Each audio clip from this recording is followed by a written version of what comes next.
안녕하세요. 책으로스부입니다. 오늘은 구마인드 장착을 위한 실행 독서로 레버리지, 론 무어의 레버리지로 시작하겠습니다. 네, 먼저 작가 소개를 해볼게요. 이 옆에 있는 이분이 론 무어라는 사람이에요. 저는 처음에 사기꾼인 줄 알았어요. 이 책을 처음 읽었을 때는 정말 사기꾼이 쓴 책이 아닐까라는 생각을 했었거든요. 이 론무어는요, 영국에서 가장 빠르게 성공한 30대 초반의 백만장자예요. 자기 자본을 단 한 푼도 들이지 않고 500채 이상의 부동산을 소유한 신화적인 인물인데요. 이 사람은 되게 평범한 사람이었어요. 교사가 되기 위해서 교사 임용고시를 준비했던 사람인데요. 평범한 대학 시절을 보내고 그리고 임용고시를 준비했었던 사람인데 학교를 졸업하고 나서는 사업을 하다가 파산 지경에 이르렀어요. 파산 지경에 이르렀는데 3년 만에 그 파산에서 벗어나서 완전한 경제적인 자유를 얻은 사람이에요. 그래서 부동산 교육회사를 비롯한 7개 사업체를 운영하고 있습니다. 네. 첫 페이지인데 선배님들 이게 무슨 내용인지 한번 잘 들어보세요. 당신이 살아있음을 느끼지 못하게 만드는 모든 것을 아웃소싱하는 기술이다. 그리고 당신의 목표와 비전에 따라 당신의 삶을 살아가는 태도다. 다른 사람의 문제가 당신의 문제가 되는 것을 허용하지 않는다. 그리고 행복과 성취를 절대로 나중으로 연기하지 않고 지금 이 순간 즐기도록 돕는다. 이거 무엇에 대한 내용일까요, 선배님들? 네, 맞아요. 바로 레버리지에 대한 내용이에요. 레버리지는 철학이고요. 과학적인 근거가 있는 이론이에요. 레버리지는 선배님들 아시다시피 지렛대, 영향력 이런 의미를 갖고 있는데요. 이 책에서 자본주의 속에서 우리는 그 레버리지를 어떻게 활용해야 되는지 제시하고 있습니다. 선배님들 굉장히 열심히 사셨죠. 열심히 사시고 지금도 무척 열심히 살고 계시잖아요. 이렇게 얘기하고 있어요. 사회가 말하는 성공의 기본 법칙은요. 열심히 일하는 것과 희생이다. 그런데 이거 누구를 위한 걸까요? 네, 누구를 위해서 열심히 일하고 누구를 위해서 희생하는 걸까요? 네, 당신이 행복한 삶과 시간적인 자유를 원한다면 더 열심히, 더 오랫동안 일하라는 성공의 법칙은 망상이라는 사실을 알아야 된다. 굉장히 뼈 때리는 얘기인데요. 사실 받아들이고 싶지 않은 내용일 수도 있어요. 왜냐하면 우리가 이렇게 살아왔잖아요. 누군가로부터 열심히 해라, 노력해라 이런 얘기를 우리는 너무나 끊임없이 들어왔던 그런 과거 어린 시절이 있잖아요. 그런데 여기서는요, 론 무어가 이렇게 말하고 있어요. 당신은 시간을 희생하거나 수십 년간 행복을 뒤로 미루는 삶의 방식에서 벗어나서 사랑하는 일을 하고 열정과 직업, 그리고 일과 휴가를 통합할 수 있다. 선배님들 경험하시죠? 코로나 이후의 세상은 완전히 온라인 속에서 세상이 엄청나게 커지고 있잖아요. 그리고 스마트폰 하나만 있으면 실제로 휴가지에 가서 일을 할 수 있는 상황들이 매일같이 벌어지고 있어요. 저도 마찬가지예요. 저도 휴대폰 하나로 프로젝트를 하루에 5분이면 진행할 수 있는 그런 프로젝트를 몇 가지 하고 있습니다. 그런 이야기가 나와요. 이 책의 내용을 보면은 당신은 지금도 휠체어에 탄 백만장자를 꿈꾸는가? 네, 선배님들 잘 생각해 보세요. 나는 정말로 노인이 되어야만 부자가 될 수 있나? 지금은 어려운가? 이런 생각을 하도록 하는 그런 내용이었어요. 자, 새로운 기술 시대. 새로운 기술, 지금 코로나 이후에 우리 새로운 기술들 너무 많이 받고 있죠. 경험하고 있죠. 새로운 기술 시대를 수용하지 않으면, 받아들이지 않으면 도태될 수밖에 없다. 레버리지는요, 최소한의 노력과 최소한의 시간으로 그리고 현대 과학기술로부터 최대한의 이익을 얻는 방법이에요. 네, 어떠세요? 최소한의 시간과 최소한의 노력으로 엄청나게 많은 이익을 극대화하는 방법이라고 해요. 내 삶과 내 비즈니스를 위해서 다른 사람을 활용하는 방법이에요. 그러다 보니까 더 짧은 시간에 더 많은 일을 처리할 수가 있고 모든 것을 다 아웃소싱하고 이상적인 라이프 스타일을 창조하는 방법이에요. 이 책에서 그런 예시가 나와요. 어떤 직원이 있었는데요. 연봉이 1억 5천인가 그래요. 연봉이 1억 5천인 이 직원이 있었는데 알고 봤더니 근무 시간 내내 딴짓을 하고 있었던 거예요. 왜냐하면 자신의 업무를 중국에 있는 아웃소싱 업체에다가 다 그러니까 다 위임을 하고 그 업체에다가 3,500만 원을 줬던 거예요, 1년에. 그러니까 이 사람은 1억 5천만 원의 그 연봉을 받는 사람이었고 자기 프로젝트를 다 위임하면서 3,500만 원을 준 사람이에요. 그런데 이 사람의 프로젝트는 늘 완벽했어요. 굉장히 간결하고요. 굉장히 설득력이 있는 그런 굉장히 우수한 그런 프로젝트 매니저였어요. 그런데 이 사람은 어떻게 됐을까요? 네, 그 사실을 알게 된 관리자가요, 이 사람을 잘랐어요. 네, 해고를 시킨 거예요. 롬무어가 5년 전이었다면 자신도 그런 직원을 해고했을 텐데요. 지금이라면, 그러니까 이 책이 나온 지가 2017년이에요. 2017년에 이 책이 발행이 되었는데 그 당시에 그 직원을 알았다면은 승진을 시켰을 거라고 이야기를 해요. 승진을. 왜냐하면 승진을 시키고 그 사람이 일하는 방식을 배워서 적용했을 거라는 이야기를 하고 있습니다. 네. 레버리지라는 것은요, 과학에 기반을 둔 사고 방법이에요. 과학에 기반을 둔 사고 방법이기 때문에 우리가 적용해 볼 수가 있어요. 잘 보세요. 이게 정말로 사기꾼처럼 여겨지는지 정말 근거가 있고 이해가 되는지 한번 선배님들은 어떠신지 궁금해요. 더 적은 것으로 더 많은 것을 성취할 수 있다는 것. 그다음에 더 적은 돈으로 더 많은 돈을 벌 수 있다는 것. 더 짧은 시간을 투자해서 더 많은 시간을 얻어내는 것. 더 적은 노력으로 더 많은 성과를 얻어내는 것. 이 사실이 바로 자본주의 속에 숨겨져 있는 공식이라고 하는 거죠. 우리는 인풋 대비 아웃풋, 인풋을 많이 해야 아웃풋이 많이 나온다고 늘 생각하잖아요. 그래서 자녀들이 열심히 공부하지 않으면 늘 그것은 혼이 날 그런 일이었잖아요. 그런데 여기서는 이렇게 얘기하고 있어요. 더 적은 노력으로 더 많은 성취를 이룬다는 것. 그게 바로 자본주의 속에 숨겨진 공식이라는 거죠. 받아들여지시나요? 아니면 좀 불편하신가요, 선배님들? 예, 저는 처음에 굉장히 불편했어요. 처음에는 이 사람이 사기꾼처럼 여겨졌다고 생각했잖아요. 2번 읽고 3번 읽으니까 이 속에서 어떤 지혜와 통찰력을 얻을 수가 있었습니다. 월스트리트에 따르면요, 이런 이야기가 있어요. 네, 부유층의 44%는요, 주당 빈곤층보다 11시간 적게 일한다고 해요. 이거 우리가 가늠하기 조금 어렵잖아요. 이렇게 생각해 보면 돼요. 전일제 하루 종일 일하는 부유층의 86%, 그러니까 대부분은요, 주당 20시간을 일한대요. 그러니까 월화수목금이 있으면요, 하루에 4시간을 일한다는 거죠.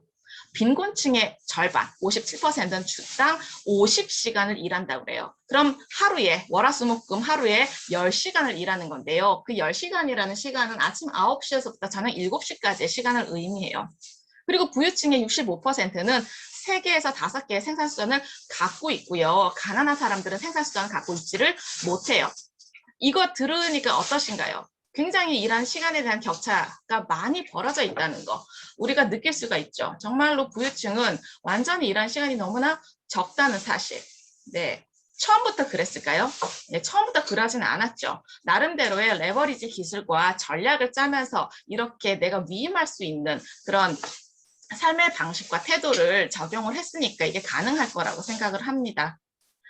많은 자영업자들이 있어요. 많은 자영업자. 그러니까 개인 사업을 하시는 분들, 이런 사람들은요, 자신이 만들어낸 일에만 몰두하고 있다. 그들은 아무도 자신만큼 일을 잘할 수 없다라고 생각을 하기 때문에 자신이 직접 그 일을 함으로써 돈을 절약한다고 믿는 거예요.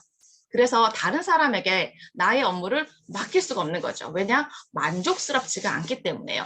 그런데 사실 이거를 뜯어보면은 허울만 자영업자이고 실상은 스스로에게 고용된 노동자, 자신의 노예로 전락하는 것이다. 이 얘기 굉장히 좀 충격적이었어요. 자영업자들은 우리는 사업자라고 생각을 하는데요. 사업가들을 이렇게 자신에게 고용된 노동자이자 노예로 표현을 했어요. 너무너무 깜짝 놀랐어요. 이런 이야기를 듣고서. 왜냐면 롬 무어는요, 이런 생각을 하는 사람이에요. 내가 선택할 수 있는 자유가 있어야 된다. 그게 진정한 삶이다.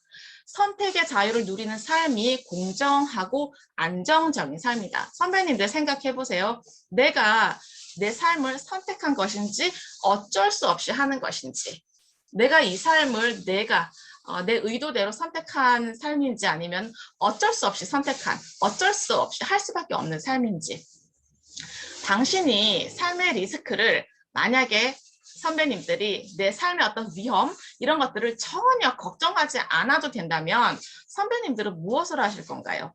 네, 선배님들이 전혀 내 삶의 위험을 걱정하지 않아도 된다면요, 무엇을 하실 건가요? 저는 그런 걸 할 것 같아요. 많은 시간을 책을 읽을 것 같아요.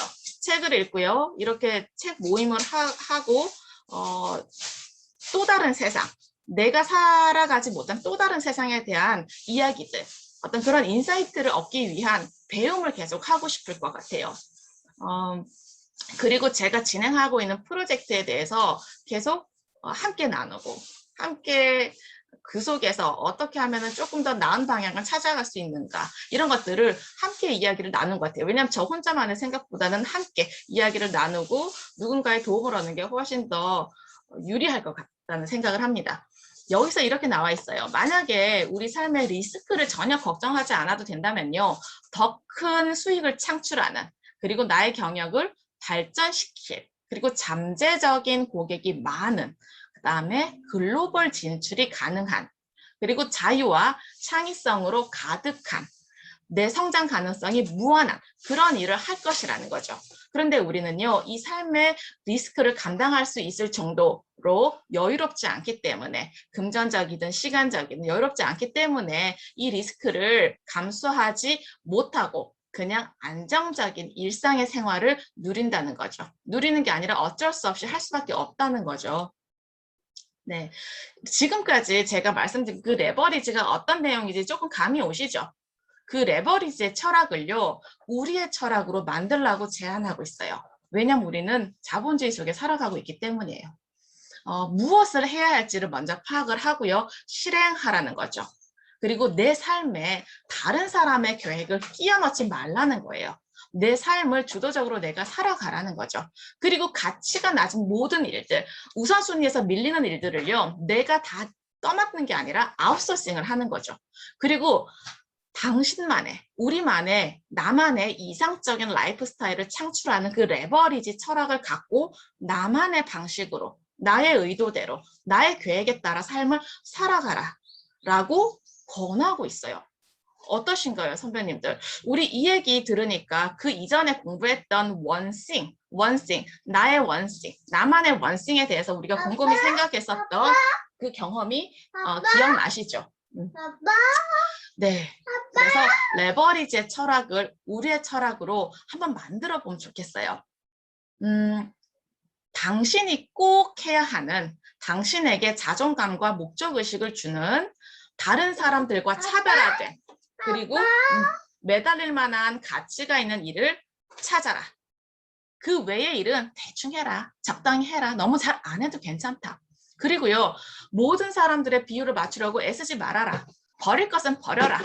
그러니까 우리 주변에 정말 그 사람하고의 시간을 보내고 싶지 않은데 지금까지 그렇게 해왔기 때문에 어쩔 수 없이 그 사람과 통화하고 관계를 맺는 부분들이 있잖아요. 그런데 그런 것들도 버릴 것은 좀 버려라. 당신의 비전과 목표가 명확해지면 이걸 할 수 있다는 거예요. 그래서 내 삶에 포커스를 맞춰서 살아가라. 그래서 나의 원싱 연결되죠. 네, 결국에는 내 부를 얻기 위해서는요, 나의 탐색, 나의 삶의 욕구와 나의 삶의 목표와 비전, 이런 것이 더 중요하다. 그게 있어야 이 레버리지가 가능해요. 네, 무의식에 대한 이야기가 또 나오고 있어요. 사람은요, 상상으로 무의식을 컨트롤할 수 있어요. 무의식은 어때요? 그 빙산에 보이지 않는 어마어마한 영역, 어마어마한 에너지를 가진 누구에게나 다 있는 그 무의식 세계예요. 그런데 우리는 그 무의식을 알 수가 없어요. 그래서 우리는 그 무의식을 알고 싶기 때문에 상담소에 찾아가서 꿈을 해석받기도 하고 상담받기도 하고 그런 거잖아요. 그런데 만약에 내가 내 무의식을 컨트롤할 수 있다면 어떨까요? 어마어마한 엄청난 잠재력으로 이게 표출이 될 수가 있어요. 그래서 우리는 내가 무의식을 알아챌 수 있는 방법은요, 탐색하는 거예요. 뭘 탐색하냐? 나의 생각과 나의 감정과 그다음 나의 행동을 탐색하는 거예요. 그러면은 내가 나의 무의식을 조금씩 알아챌 수 있어요. 그런데 나의 무의식을 바꿀 수가 없잖아요. 그런데 바꿀 수 있는 방법이 있다는 거예요. 바로 상상을 하는 거죠. 내가 어떻게 살아가고 싶은지에 대한 상상. 무의식은요, 잠들지 않아요. 의식이라는 것은 우리가 잠이 들면 다 사라지잖아요. 그렇지만 무의식은 잠드는 그 순간에도 그 무의식이 나를 지배하고 있다는 거죠. 그래서 무의식에 영향을 주는 그 상상은 너무너무 중요하다는 건데요. 저는 매일매일 상상하는 연습을 이렇게 생각 노트에서 하고 있어요.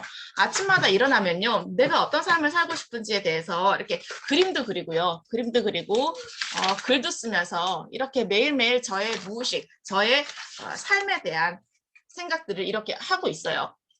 이걸 하게 되면은 굉장히 맑아져요. 정신이 맑아져요. 왜냐하면 내가 원하는 생각을 실제한다고 나를 훈련시키는 거죠. 그래서 내가 정말 중요하게 여기는 그 가치를 실제한다고 상상을 하라라고 조언을 하고 있습니다. 그리고 열정적으로 자유롭게 행복하게 내가 원하는 그 가치를 살아내고 있다고 상상하라. 그러면 어떤 마음이 들까요, 선배님들? 내가 실제로 내가 원하는 삶을 살고 있다고 상상한다면 무조건 감사하겠죠. 무조건. 내가 누리는 이 삶에 감사할 수가 있다는 겁니다. 네. 복리의 법칙에 대해서 이야기를 하는데요. 복리의 법칙은 뭐예요? 시간이 점점 갈수록 이익이 극대화되는 게 바로 복리의 법칙이잖아요. 복리의 법칙으로 레버리지를 얻으려면요. 길게 장기적인 관점을 가져야 한다는 거예요. 시간 단위로 생각하는 사람들은 시간당 임금에만 집중을 하는 사람들이에요. 그 다음에 일 단위, 하루 단위로 일하는 사람들은요. 주 단위로 생각하는 관리자들에게 고용되어 있어요. 그리고 한 달, 월 단위로 생각하는 관리자들은 최고 경영자들이 기획한 그 연 단위 계획을 수행하는 사람들이에요. 그리고 최고 경영자들은 기업을 만들어낸 사람이 3년과 4년 정도 이후를 생각하면서 만들어낸 그 비전을 수행하는 사람들이죠. 3, 4년을 생각하는 그 기업주들은요. 수십 년 앞을 내다보는 선견지명이 있는 사회적인 리더들에게서 영감을 받고요. 그 사회적인 리더들은요. 다음 세대, 그러니까 우리 자식 세대를 내다보는 현자들에게서 영감을 받는다고 해요. 우리 어때요? 우리 이거 할 수 있잖아요. 어떻게 할 수 있을까요? 계속 공부하는 거죠. 공부하면 나의 어떤 단기적인 그런 관점이 장기적으로 넓혀질 수 있다는 거죠. 그러면 넓어지고 깊어질 수밖에 없는 거죠. 그래서 복리의 법칙, 길게 생각하라는 거예요. 변덕스럽고요. 새로운 것을 쫓아가는 사람들, 그리고 비현실적으로 빨리 부자가 되기를 원하는 사람들은요. 복리의 법칙과 반대되는 사고방식을 가진 사람들이라고 해요. 그러니까 예를 들면 주식값이 막 오르고 있으면 주식에 뛰어들고 코인값이 막 오르고 있으면 코인에 뛰어들고 부동산이 막 오르고 있으면 부동산에 뛰어드는 그런 사람들은요. 진정 부자가 되기 어렵다는 거죠. 정말 내가 진정으로 부자가 되려면 장기적인 관점, 내가 장기적으로 어떤 모습이고 싶은지에 대한 생각들을 하라는 겁니다. 처음에 가장 많은 일을 하면서 가장 적은 성과를 얻는 일을 기꺼이 받아들이면 돼요. 그리고 가장 적게 일하고 가장 큰 성과를 얻는 일을 피하면 되는 거죠. 그래서 처음에는요, 많은 시간 일하고 많은 시간 공부하고 성과는 적더라도 그걸 감수하면서 이 시간들을 지속적으로 지루할 정도로 반복해 나가면 복리의 법칙에 의해서 결국에는 장기적으로 내가 부를 획득할 수밖에 없다는 거죠. 레버리지가 처음부터 적은 시간을 투입하고 적은 돈을 투입하고 이게 아니라는 거예요. 처음에는 많은 시간과 많은 노력이 필요한데요. 장기적인 생각을 하게 되면은 결국에는 복리의 법칙에 의해서 궁극적으로 부자가 될 수 있다는 겁니다. 선배님들은 시간에 대해서 어떻게 생각을 하시나요? 시간. 부자들은요, 돈보다 시간을 훨씬 더 중요하게 여기고 있다고 해요. 부자들에게는 1시간이요, 700만 원에 해당하는 금액이라고 합니다. 그러다 보니까 그들에게 10시간은요, 7천만 원에 해당하는 시간이에요. 그러다 보니까 아무 사람이나 그냥 정말로 쓸데없는 이야기를 할 수가 없죠. 왜냐하면 그만큼 시간이 소중한 사람이니까요. 시간은 우리가 태어나는 날부터 움직이기 시작하는 카운트다운이에요. 그러다 보니까 많이 투자하고 적게 낭비할수록 더 많은 시간을요. 정말 중요한 일에 쓸 수가 있는 거죠. 정말 중요한 일에 쓸 수가 있어요. 우리는 사랑하는 일을 하는데, 사랑하는 사람과 함께 있는데 좋아하는 일에 시간을 들여야 된다라는 거죠. 정말 내가 좋아하지도 않은 사람과 사랑하지도 않는 사람과 좋아하지도 않은 시간에 좋아하지도 않은 일에 내 시간을 들인다는 것은 너무너무 끔찍한 일이라는 거죠. 그런데 부자와 가난한 사람들은요, 시간에 대한 인식이 무척 다르다라고 이야기하고 있어요. 그러다 보니까 우리가 시간을 어떻게 활용하는지, 어떻게 통제하는지에 따라서 레버리지하는 능력도 달라진다는 거예요. 선배님들은요, 시간을 어떻게 생각하시나요? 어떤 대가를 치르더라도 보존해야 할 가장 귀중한 상품이라는 생각을 하시나요? 끄덕끄덕 도리도리 부탁드릴게요. 끄덕끄덕 도리도리. 저는 극하게 끄덕끄덕이에요. 그리고 삶의 기회를 극대화하는 선물이면서 삶의 목적이라고 생각하시나요? 네, 저는 끄덕끄덕이에요. 그리고 내 시간, 내가 소중하게 여기는 시간을 늘리기 위해서 레버리지 하기 위해 노력하시나요? 네, 저는 끄덕끄덕이에요. 제가 좋아하지 않은 청소 제가 하지 않아요. 그렇게 우리는 레버리지하는 훈련을 갖추어야 된다는 거예요. 자, 그리고 나서 시간만큼 어떻게 보면 시간보다 더 중요한 거죠. 무엇일까요, 선배님들? 시간보다 더 중요한 거. 시간보다 더 중요한 거. 네, 맞아요. 세상에 단 하나밖에 없는 나 자신이라는 거죠. 그래서 나 자신에게 최대한 많은 투자를 하라. 나에게 가장 많은 투자를 하라. 왜냐하면 내가 나의 가장 큰 자산이기 때문이라는 거죠. 이게 바로 워런 버핏의 말씀이에요. 우리가 되고 싶은 사람이 되기 위해서 필요한 모든 것은요, 이 지식에서 나온다라고 해요. 우리는 단지 그 지식을 배우기만 하면 된다는 거죠. 이 지식이 바로 우리의 최고의 자산이라는 거죠. 나에게 가장 높은 이자를 지불을 해야 그게 바로 현명하게 투자하는 방법이라고 합니다. 선배님들, 나에게 얼마나 많은 투자를 하시나요? 나에게 가장 좋은 시간을 선물하시나요? 나에게 가장 좋은 음식을 선물하시나요? 나에게 가장 좋은 휴가를 선물하시나요? 네. 그 다음에 또 중요한 게 바로 네트워크예요. 네트워크. 중요한 일을 할 때요. 중요한 일을 할 때 선배님들의 삶에서는 중요한 순간순간들이 있잖아요. 그런 중요한 선택을 할 때 내 마음대로, 내 감정대로 선택하면 될까요? 안 될까요? 네. 중요한 일을 할 때는요, 안내와 도움이 필요하다는 거죠. 왜냐하면 어둠 속에서 길을 더듬어 찾다가 실수를 저지른다는 거죠. 돈이 많은 사람들, 부가 많은 사람들, 사업체가 큰 사람들은요, 자칫 실수를 하게 되면은 엄청난 영향력을 미칠 수 있기 때문에 그냥 결정하지 않아요. 바로 중요한 안내와 도움을 줄 수 있는 사람들과의 네트워크를 만들어가는 거죠. 부자들과 성공한 사람들은요, 지속적으로 코치, 멘토, 네트워크에 많은 투자를 하고 있어요. 멘토와 코치 등 숙련된 사람들의 확장된 네트워크를 활용하는 게 굉장히 쉬운 일이죠. 저는 언젠가부터요, 무료 수업은 듣지 않아요. 그리고 무료 수업에서 만난 사람들과의 네트워크는 만들지 않아요. 그리고 언젠가부터는 굉장히 제가 큰 돈을 들여서 만난 그 수업에서의 사람들, 그다음에 그런 배움의 기회들, 이런 것들이 저를 더 크게 변화시키고 있다는 사실을 느끼고 있어요. 그래서 선배님들도 나에게 정말 중요한 네트워크를 만드는데 아낌없는 시간과 노력을 좀 투자를 하셨으면 합니다. 시간이 돈보다 더 중요한 자산이잖아요. 그렇기 때문에 당신의 시간, 우리의 시간을 평가하고 모니터링 할 필요가 있다는 거죠. 엄격하게 시간을 투자를 해야 돼요. 중요한 것은 우리가 얼마나 일을 많이 하는가, 이게 아니라는 거죠. 중요한 건요, 세상이 나의 비전을 위해서 얼마나 많이 일을 하는가, 이게 중요한 거죠. 나는 뭘 해야 되냐? 내가 사랑하는 사람들과 내가 사랑하는 일을 하면서 미래를 구축하고 내 전략을 짜는 거. 그러면서 돈을 벌어다 주는 일을 한 그 시간을 더 많이 확보하라는 거죠. 네, 선배님들 다이어리 쓰시잖아요. 저도 3P 바인더 쓰면서 제 시간을 늘 평가하고 있어요. 늘 이렇게 나에게 낭비된 시간은 없었는지, 어떻게 내가 조금 더 중요한 일을 할 수 있는 시간을 확보할 것인지를 늘 평가를 합니다. 네, 끊임없이 나에게 이렇게 물어보라는 거죠. 이 일에 투자한 시간 대비 최고의 보상을 주는가?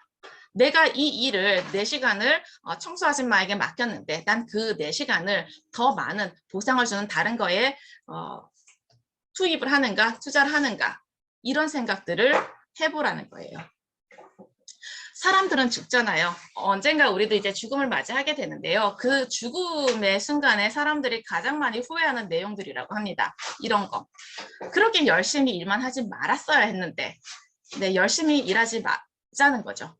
다른 사람의 기대에 부응하는 삶을 살지 말았어야 했는데, 우리는 사회와 부모님의 기대에 부응하기 위해서 살아가는 면이 좀 있잖아요. 그리고 우리 자녀들도 우리의 기대에 따라서 살아가기를 원하잖아요. 그런데 그러지 말라는 거죠. 우리 자녀가 우리의 기대에 부응하는 삶을 살지 않는다 하더라도 이해할 수 있는 그런 넓은 아량이 있었으면 너무 좋을 것 같아요.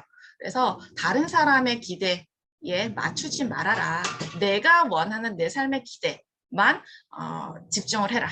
그리고 감정을 표현할 용기가 있어야 했는데 조금 더 잘 우리는 우리의 감정들을 이야기하는 그런 훈련을 해야 된다는 거죠. 제가 상담하면서 아이들이나 부모님들한테 지금 기분이 어떠세요? 물어보면은 잘 대답 못 하세요. 괜찮아요. 좋아요.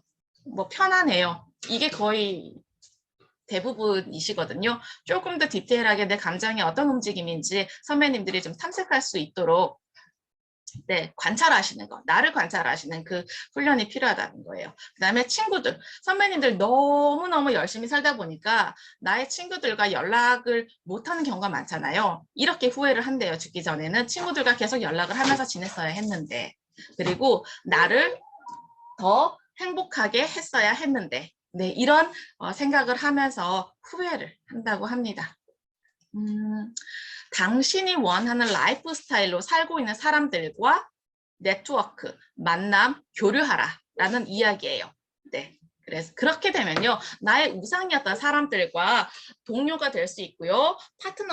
파트너가 될 수가 있어요. 비즈니스 파트너가 될 수 있죠. 그러면은 나의 삶의 질이 어떻게 될까요? 네. 너무너무 행복합니다. 정말 즐겁습니다. 그들로부터 내가 그들의 인사이트, 그들의 통찰, 그들의 지혜를 내가 그 자리에서 바로 얻을 수가 있거든요. 그리고 지금은 일과 관련된 모든 일정을 가족들의 시간과 통합하고 있다고 합니다. 그래서 휴가를 가서 업무를 하고 그들과 아주 즐거운 시간을 보내면서 롬무어가 살아가는데요. 우리 이것 참 배우면 좋겠어요. 우리의 배우자들과 우리 자녀에게 늘 이렇게 반복해서 물어보라는 거예요. 사실 한 번 물어보면요. 이렇게 대답해요. 몰라요. 이렇게 대답해요. 그런데 반복해서 물어보면요. 그들이 또 생각할 수 있는 실마리를 던져준다는 것이죠. 너의 삶에서 가장 중요한 게 뭐야? 선배님들 삶에서 가장 중요한 게 무엇인가요? 네. 저는 가족이에요. 가족과 함께 이렇게 한 공간에서 시간을 함께 보내면서 제가 원하는 일을 할 수 있는 거 이거 너무너무 저에게는 행복한 일이거든요. 그래서 가족들에게도 너에게 가장 중요한 게 무엇인가? 라고 물어보라는 거죠. 그러면서 가족들과 비전 미팅 열고 서로의 가치와 비전을 공유하라는 거예요. 그러면서 자녀에게도 그들의 삶의 목표를 설정하도록 그리고 그런 것들을 잘 실행해 나갈 수 있도록 올바른 자세와 태도를 교육하라라고 조언을 하고 있습니다. 레버리지는요, 바로 자유예요, 자유. 자유를 위해서 우리가 레버리지를 쓰라는 건데요. 우리는 자유를 누리면서도 생각으로는 사무실에 연결이 되어 있고 상사에게 연결이 되어 있고 그다음에 지리적 한계에서 벗어나지 못하잖아요. 그런데 이 레버리지는 그 시도를 벗어나라는 거죠. 그러니까 모든 것들, 내가 원하는 모든 것들은 통합할 수 있다는 나의 새로운 상상력과 전략들 이런 것들을 적용해보라 이렇게 이야기를 하고 있습니다. 네, 넘어가 볼게요. 요거 좀 말씀드릴게요. 사람을 고용할 때 우리가 레버리지를 잘 하려면 누군가를 고용해야 되잖아요. 이런 기준을 갖고 고용을 하면 좋다고 해요. 뭐냐? 내가 원하는 사람과 원하지 않는 사람, 그다음에 같은 유형의 사람을 고용하지 않는데요. 그리고 역할에 맞는 사람을 고용을 한다는 거죠. 그다음에 부적응자로 보이는 사람, 스타일이 확실한 사람, 그다음에 서로 다른 기술, 서로 다른 전문성을 가진 사람을 팀으로 구축을 하면서 정말 다양한 산출물, 창의적인 결과를 낼 수 있도록 전략을 짠다는 거죠. 저도 청소 도우미 아줌마를 불렀을 때 제가 원하는 것에 대한 리스트업을 한 20가지 하고서 그걸 보여드렸더니 정말 제가 원하는 대로 잘 해주셨더라고요. 그래서 내가 원하는 사람과 원하지 않는 사람의 유형을 명확히 구분하고 그대로 전달하는 거, 이거 정말 중요한 메시지라고 생각을 합니다.